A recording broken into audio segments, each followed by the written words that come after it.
오늘 영상의 문을 여는 이 순간에도 누군가는 잠결에 갑자기 다리를 움켜쥐며 몸을 일으키고 있을 겁니다.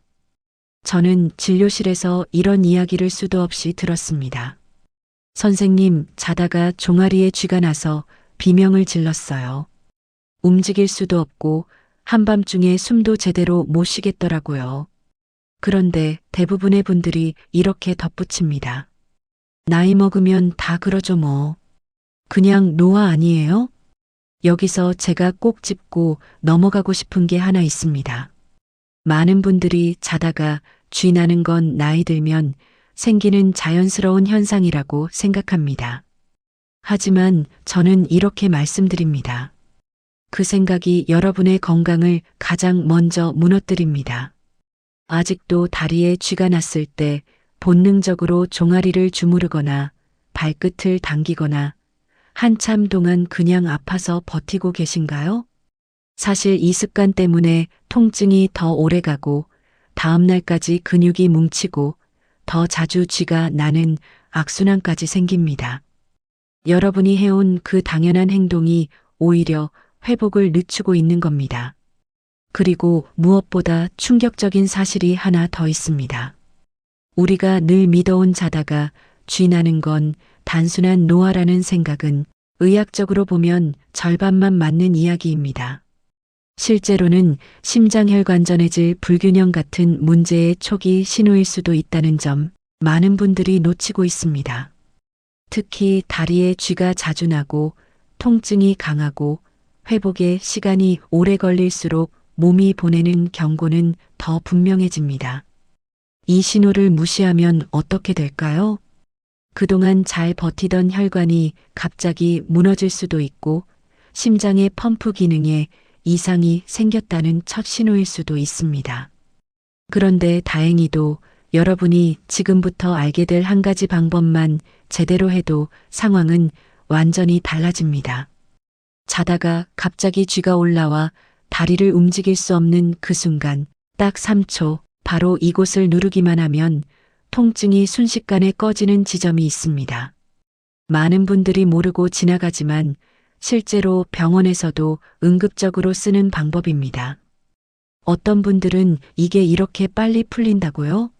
하며 놀라실 정도로 즉각적인 변화가 나타납니다. 그래서 오늘은 이 주제로 이야기를 나누려고 합니다. 밤마다 갑자기 찾아오는 그 고통, 혼자서 끙끙 참아야 했던 그 순간을 단 몇 초 만에 멈출 수 있는 방법. 그리고 더 중요한 것, 왜 이 증상을 그냥 노화로 넘기면 안 되는지, 그 위험 신호를 어떻게 정확히 읽어야 하는지까지 오늘 여러분과 차분히 이야기해 보겠습니다. 이 영상을 끝까지 보시는 분들은 오늘 밤부터 당장 실천할 수 있는 3초 해결법, 그리고 재발을 막는 생활 습관, 더 나아가 자주 쥐나는 몸이 보내는 위험 신호를 조기에 알아차리는 법까지 모두 가져가실 겁니다. 튼튼 노후 TV는 여러분의 남은 인생을 더 건강하고 더 편안하게 만들어드리기 위해 존재합니다. 본격적으로 시작하기 전 지금 한 번만 가볍게 눌러주세요. 여러분의 작은 참여가 더 많은 분들의 밤을 편안하게 만드는데 큰 힘이 됩니다.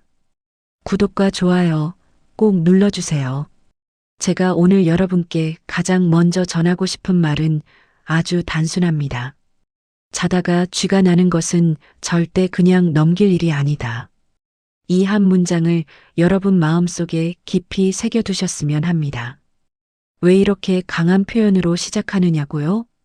저는 진료실에서 수십 년 동안 수많은 분들을 만나오면서 한 가지 공통된 모습을 보았습니다. 밤중에 갑자기 비명을 지를 정도로 다리에 쥐가 났어도 아침이 되면 나이가 드니까 저럴 수도 있지라며 아무렇지 않게 넘기고 다시 일상을 그대로 이어가는 분들이 너무 많다는 사실입니다. 이것이 바로 문제의 시작입니다.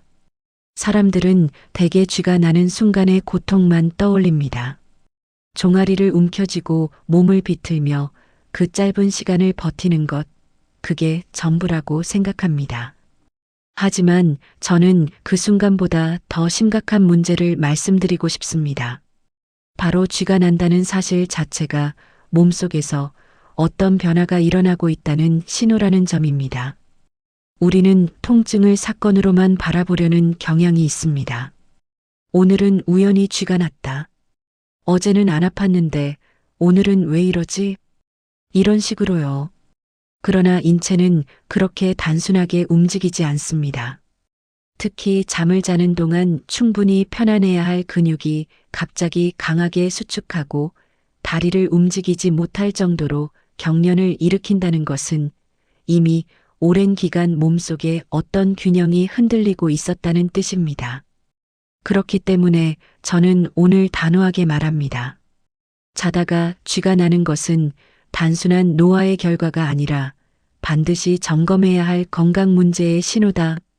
여기서 더 중요한 포인트가 있습니다. 대부분의 분들은 쥐가 날 때 종아리를 주무르거나 발끝을 세게 당기거나 혹은 다시 잠들 때까지 참고 기다립니다.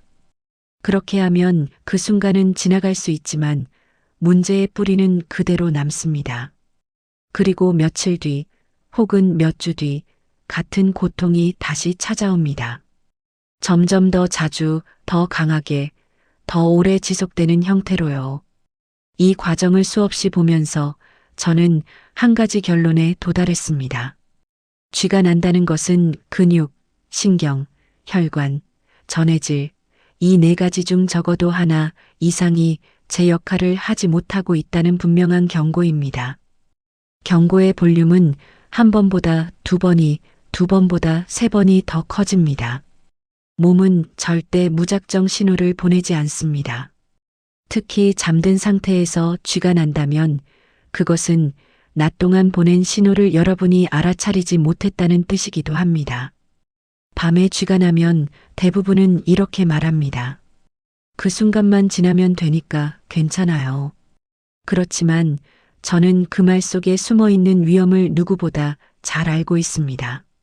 실제로 잠결에 쥐가 나서 비명을 질렀던 분들이 몇 달 후에 혈관 질환 진단을 받는 경우도 종종 있었고, 만성적으로 다리가 저리고 쥐가 나는 분들에게서 전해질 불균형이나 심장 기능 저하가 발견된 적도 여러 번 있었습니다.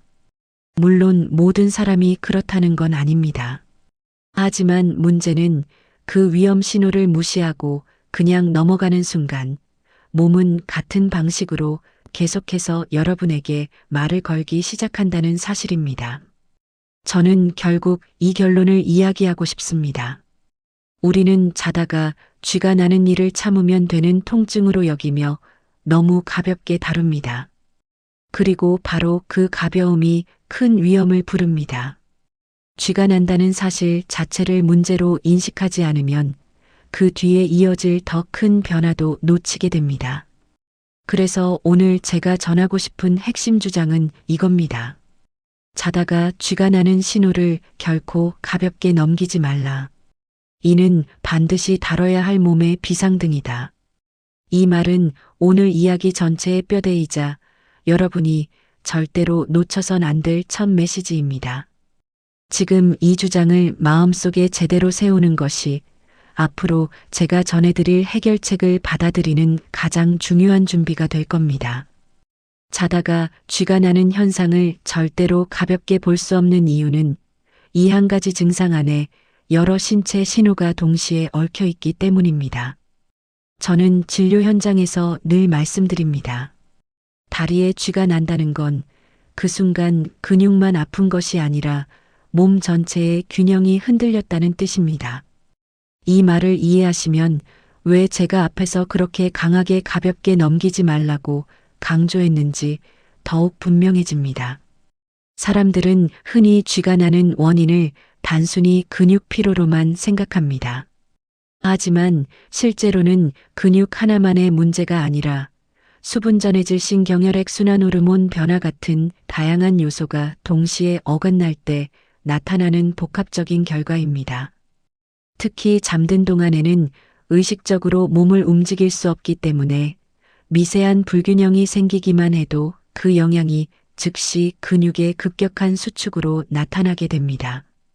즉, 낮 동안 버티던 균형이 밤이 되면서 폭발하는 것처럼 드러나는 것이죠.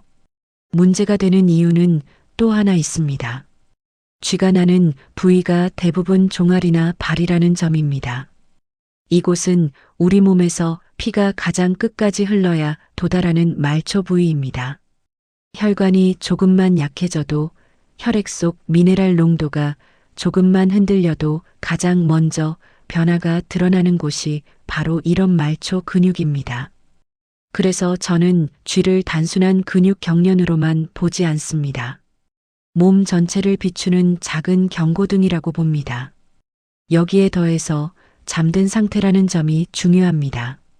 낮에는 걸어 다니고 움직이고 근육이 스스로 열을 내고 혈액순환이 활발하기 때문에 균형이 조금 흩어져 있어도 잘 느껴지지 않을 수 있습니다. 하지만 밤이 되면 몸이 식고 혈류 속도가 떨어지고 낮 동안 버티던 긴장들이 풀리면서 숨겨진 불균형이 그대로 드러납니다. 그래서 시니어분들은 자주 이렇게 말씀하시죠. 낮에는 멀쩡한데 이상하게 밤만 되면 쥐가 와요. 바로 이 밤에만 나타나는 증상이야말로 문제를 더욱 심각하게 만드는 요소입니다. 게다가 이 통증은 단순히 아픈 정도가 아니라 순간적으로 근육의 섬유를 강하게 비틀어 찢기듯 수축시키는 형태로 나타납니다. 그래서 다음 날까지 통증이 남는 분들도 있고 반복될수록 근육이 더 굳고 순환이 더 나빠지고 결국 더 자주 쥐가 나는 악순환으로 이어집니다. 한 번의 경련이 다음 경련을 부르는 구조가 만들어진다는 뜻입니다. 여기서 제가 가장 강조하고 싶은 이유는 따로 있습니다. 쥐가 잦아지는 것은 결코 우연이 아니라는 점입니다. 일주일에 한두 번, 한 달에 몇 번 정도로 시작하지만 점점 횟수가 늘어나고 통증이 세지고 회복이 느려진다면 이는 몸이 여러분에게 보내는 아슬아슬한 신호입니다. 단순히 근육 문제였다면 이렇게 규칙적으로 반복되지 않습니다. 물이 줄어들면 전해질 농도가 흐트러지고 혈관 기능이 떨어지면 순환이 느려지고 신경 전달이 약해지면 근육 반응이 과해지고 이 모든 변화가 쥐로 나타나는 것이죠. 또한 이런 증상은 나이가 들수록 더 흔하게 나타나지만 흔하다고 해서 정상은 아닙니다. 많은 분들이 나이 들면 원래 그런 거지라고 이야기하면서 적극적인 대처를 하지 않습니다. 바로 이 점이 가장 위험합니다. 나이가 들수록 혈관 탄력이 떨어지기 때문에 더 민감하게 관리해야 하는데 오히려 정상이라고 여기며 방치하는 경우가 많습니다. 몸은 신호를 계속 보내는데 우리는 그 신호를 그냥 노화라는 말로 덮어버리고 있습니다. 그리고 마지막으로 이 문제가 위험한 이유는 쥐가 독립적으로 존재하지 않는다는 점입니다. 쥐가 잦아지면 반드시 다른 신체 변화도 이어집니다. 어느 날은 다리가 더 자주 붓고 어느 날은 오래 걷기만 해도 피로가 심해지고 종종 다리 감각이 둔해지기도 합니다. 즉, 쥐는 더 큰 변화를 예고하는 첫 번째 알람일 가능성이 큽니다. 알람을 무시하면 어떻게 될까요? 두 번째, 세 번째 신호는 더 강하고 더 불편하게 찾아옵니다. 그래서 저는 늘 강조합니다. 쥐를 대하는 태도 하나가 여러분의 몸 상태를 바꾼다. 여러분이 밤에 겪는 그 짧지만 강렬한 통증이 단순한 사건이 아니라 체내 균형 붕괴의 시작점일 수 있다는 점. 바로 이것이 제가 이 문제를 중요하게 다루는 이유이며 우리 몸을 지키기 위해 반드시 이해해야 할 지점입니다. 제가 앞에서 자다가 쥐나는 것은 단순한 노화가 아니라 몸 전체의 균형이 흔들리는 신호라고 말씀드린 데에는 분명한 이유가 있습니다. 이는 단순한 경험이나 추측이 아니라 의학적으로도 여러 연구와 실제 사례로 확인된 사실이기 때문입니다. 저는 진료실에서 환자분들과 대화를 나누다 보면 같은 패턴이 반복되는 것을 수없이 목격했습니다. 그리고 이 패턴은 의학 문헌 속에서도 그대로 나타납니다. 그래서 오늘은 이 문제를 뒷받침하는 여러 근거들을 차분히 설명드리고자 합니다. 먼저 미국 메이오 클리닉에서는 야간 다리 경련의 주요 원인을 4가지로 정리하고 있습니다. 전해질 불균형, 혈액순환 저하, 신경 전달 이상, 근육 피로 위축. 이 4가지가 조금이라도 흐트러지면 특히 잠을 자는 동안 신체가 안정 상태로 전환될 때 근육이 갑작스럽게 수축하면서 경련이 발생할 수 있다고 설명합니다. 저는 이 연구 결론에 전적으로 공감합니다. 왜냐하면 제 진료실에서도 바로 이 4가지가 문제인 경우가 대부분이기 때문입니다. 특히 전해질 불균형은 가장 흔하면서도 많은 분들이 인지하지 못하는 요인입니다. 체내 마그네슘 칼륨 농도가 조금만 낮아져도 근육 신경 전달이 불안정해지며 이때 근육이 비정상적으로 수축해 경련이 발생합니다. 실제로 저널 오브 클리니컬 뉴럴러지에 실린 연구에서도 마그네슘 농도가 낮은 중장년층에서 야간 다리 경련이 유의미하게 증가한다고 보고하고 있습니다.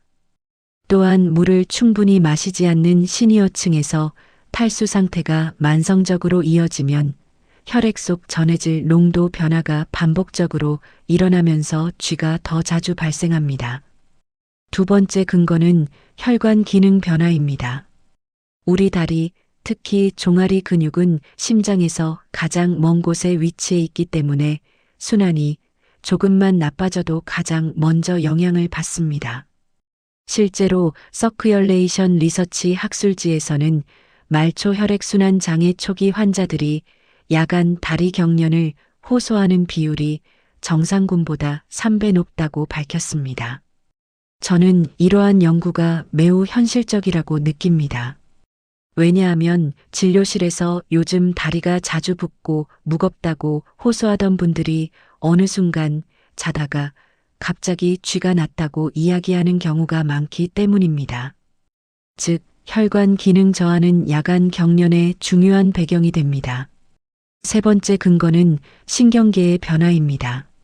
나이가 들수록 신경 전달 속도가 느려지고 근육을 조절하는 미세신경들 사이의 반응성이 떨어집니다.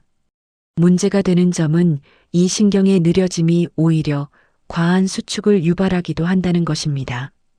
하버드 보건대학 하버드 헬스 퍼블리싱은 중년 이후 야간 다리 경련은 신경 노화와 긴밀하게 연결되어 있으며 신경이 과흥분 상태가 될 때 갑작스러운 근육 수축이 나타난다고 밝히고 있습니다. 그 말은 즉 단순한 피로가 아니라 신경 마이너스 근육 연결 자체의 균형이 무너져 생기는 현상이라는 뜻입니다. 네 번째 근거는 반복되는 사례 패턴입니다. 저는 진료실에서 환자분들이 말씀하시는 내용을 오랫동안 기록해 왔습니다. 야간 경련이 반복되는 분들은 대체로 공통적인 변화들을 겪고 있었습니다. 예를 들어 낮 동안 오래 서 있으면 다리가 유난히 무거워지고 물을 적게 마시는 습관이 있고 혈압약이나 이뇨제를 복용 중이며 종종 발목이나 종아리가 시큰한 통증을 느끼는 패턴. 이런 요소들이 모이면 경련은 거의 예고 없이 발생합니다.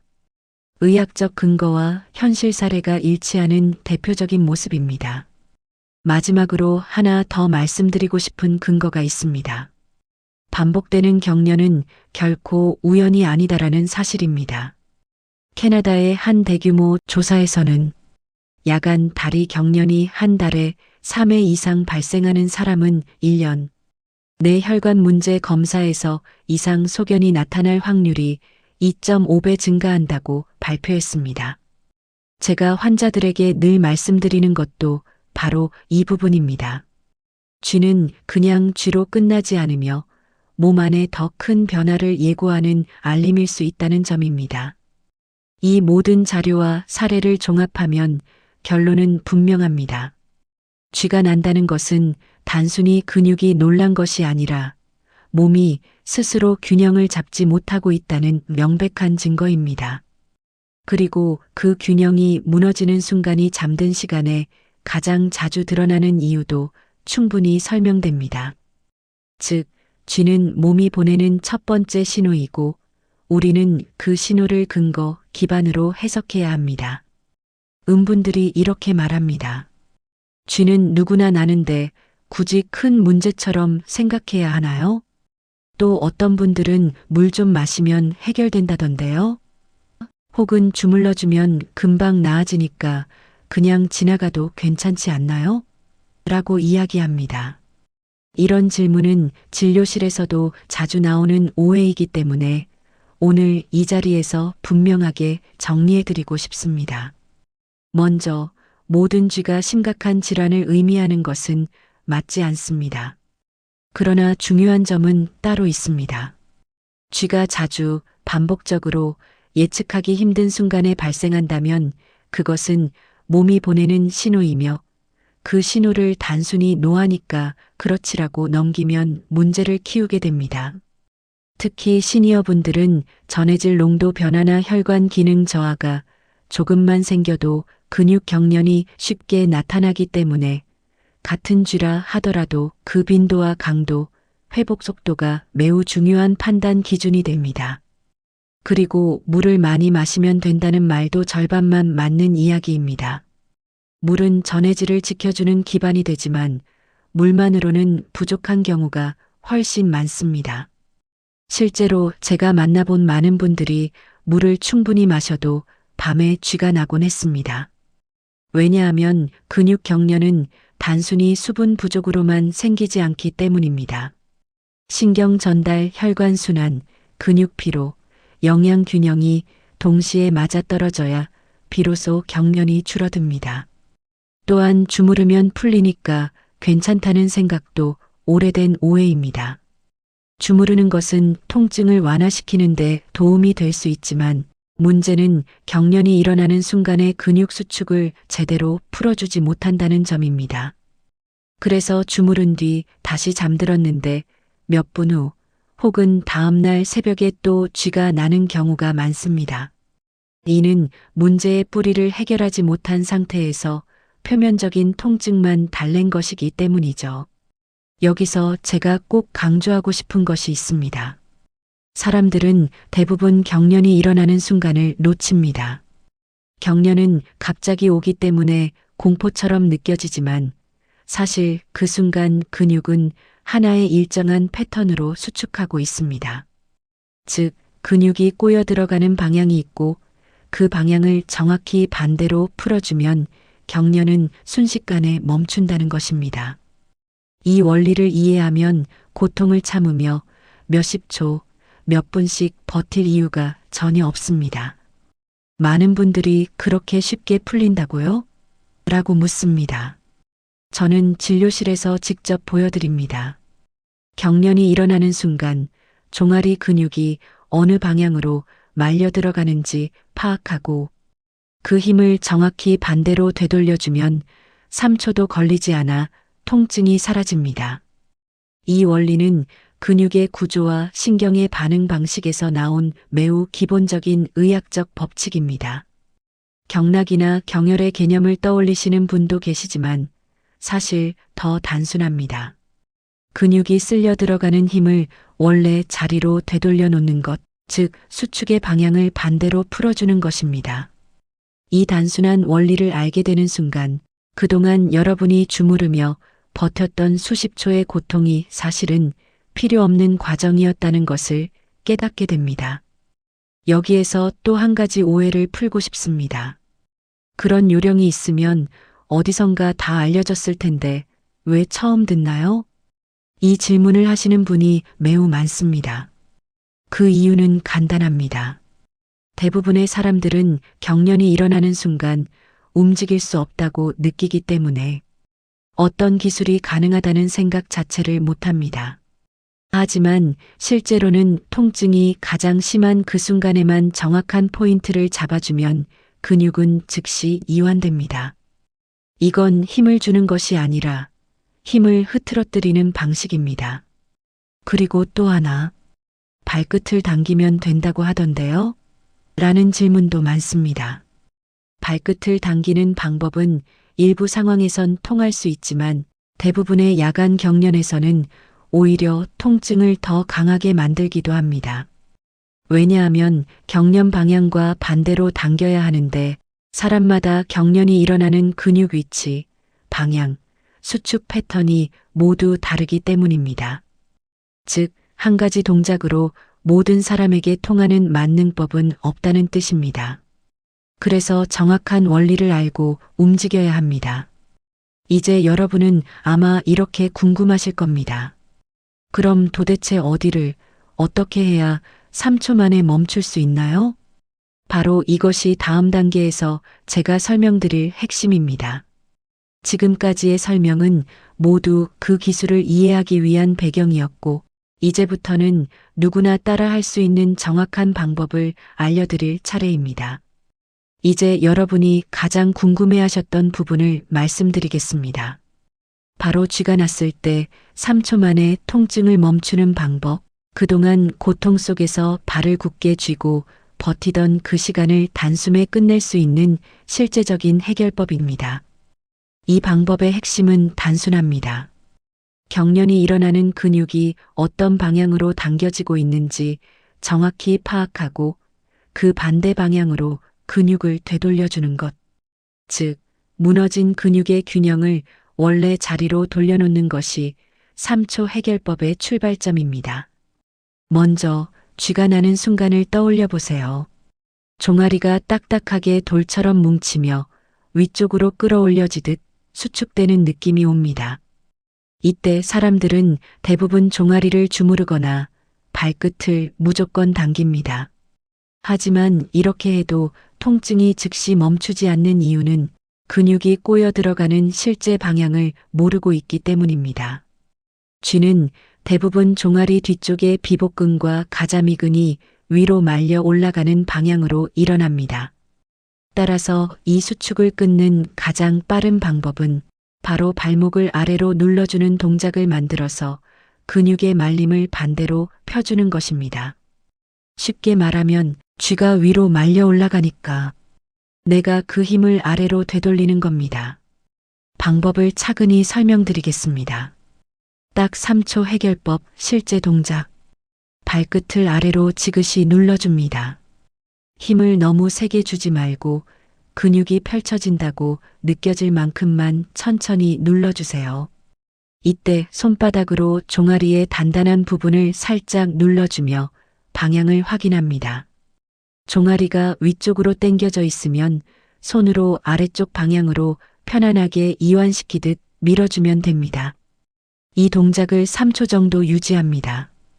근육 섬유가 원래 자리로 돌아가듯 긴장이 빠지면서 그 순간까지 버티던 극심한 통증이 사라지는 것을 느끼게 됩니다. 여기서 중요한 점이 있습니다. 이 방법은 힘을 주는 동작이 아니라 근육을 원래 길이로 돌려놓는 동작입니다. 즉, 억지로 밀어 누르는 방식이 아니라 꼬여있는 실의 매듭을 반대로 풀어주는 것에 가깝습니다. 이 방식이 통증을 즉시 멈추게 하는 이유는 근육이 스트레스 반응을 멈추고 신경 자극이 정상으로 돌아가는데 걸리는 시간이 바로 13초 정도이기 때문입니다. 이 과정이 빠르면 1초, 길어도 5초를 넘기지 않습니다. 저는 진료실에서 이 방법을 환자분들께 직접 보여드리곤 합니다. 그리고 거의 대부분의 분들이 이렇게 말합니다. 아니, 이렇게 쉽게 풀리는 걸 왜 이제야 알았죠? 그만큼 우리 대부분은 쥐가 날 때 해야 할 정확한 동작을 배우지 못했습니다. 누구나 발끝을 당겨보거나 주무르는 것만 알고 있었기 때문입니다. 하지만 이제 여러분은 알고 있습니다. 쥐는 단순히 참는 통증이 아니라 정확한 방향으로 3초만 움직이면 바로 멈출 수 있는 현상이라는 것을요. 재발을 막기 위한 핵심 습관. 쥐를 즉시 멈추는 3초 테크닉만큼 중요한 것이 쥐가 다시 오지 않도록 몸을 준비시키는 과정입니다. 이를 위해 다음 세 가지를 꾸준히 챙겨주시면 좋습니다. 자기 전 종아리 늘림 스트레칭 20초. 다리를 펴고 발목을 천천히 아래 위로 교차하며 늘려줍니다. 근육의 기본 길이를 유지해 경련 발생을 줄여줍니다. 하루 1.5의 수분 마그네슘 적정 섭취. 마그네슘은 근육 경련의 가장 정확한 예방요인 중 하나입니다. 시니어는 특히 부족해지기 쉽습니다. 과도한 다리 피로 누적 방지. 오래 걷거나 서 있는 날에는 집에 오자마자 종아리 혈액순환을 한번 풀어주세요. 이 습관들은 복잡한 전문요법이 아니라 근육과 신경이 경련을 일으킬 이유를 없애주는 기본 토대라고 이해하시면 됩니다. 결론 다시 한번 핵심 주장. 제가 처음에 말씀드렸던 주장은 단순합니다. 자다가 쥐가 나는 것은 결코 그냥 넘길 일이 아니다. 그리고 이제 여러분은 그 이유와 해결책까지 모두 알고 있습니다. 쥐가 나면 주무르거나 힘으로 버티는 것이 아니라 근육이 당겨지는 방향을 반대로 펴주는 3초만 기억하시면 됩니다. 이제 여러분의 밤은 달라질 수 있습니다. 고통 속에서 몸을 비틀며 새벽을 버티지 않아도 되고 갑작스러운 경련 때문에 하루가 피곤하게 시작될 이유도 없습니다. 몸은 늘 신호를 보냅니다. 그 신호를 제대로 읽고 바로 대응하면 우리의 일상은 놀랍도록 편안해질 수 있습니다. 오늘 이야기 길지 않았지만 아마 여러분의 밤을 크게 바꿔줄 내용이었을 겁니다. 저도 진료실에서 수많은 분들을 만났지만 이렇게 단순하면서도 즉각적인 방법을 몰라서 수년 동안 고통을 버티던 분들이 참 많았습니다. 그래서 오늘만큼은 제가 조금은 생색을 내도 되겠지요. 여러분이 오늘 배운 이 3초 해결법 하나만 정확히 기억해도 앞으로 새벽마다 종아리를 움켜쥐며 당황하던 날은 확실히 줄어들 겁니다. 이제 여러분의 차례입니다. 오늘 들으신 내용이 마음속에서 단순한 정보로 끝나지 않았으면 합니다. 한 번이라도 직접 따라 해보고 몸이 보내는 신호를 예전보다 조금 더 진지하게 바라봐 주세요. 여러분이 스스로 몸을 돌보는 그 작은 선택이 앞으로의 삶을 훨씬 편안하게 만들어 줄 겁니다. 그리고 마지막으로 제가 작은 부탁을 드리고 싶습니다. 여러분의 손끝에서 눌러지는 구독과 좋아요, 이 두 가지는 단순한 버튼이 아니라 저에게는 더 많은 분들의 고통을 덜어드릴 수 있는 힘이 됩니다. 여러분 한 사람의 선택이 또 다른 누군가의 건강을 지켜주는 일이기도 합니다. 새로운 영상이 올라올 때마다 놓치지 않으시려면 알림 설정까지 꼭 함께 해주세요. 여러분의 밤, 여러분의 다리, 그리고 여러분의 건강을 위해 더 좋은 정보로 계속 찾아뵙겠습니다. 오늘도 편안한 밤 되십시오. 여기는 튼튼 노후TV였습니다.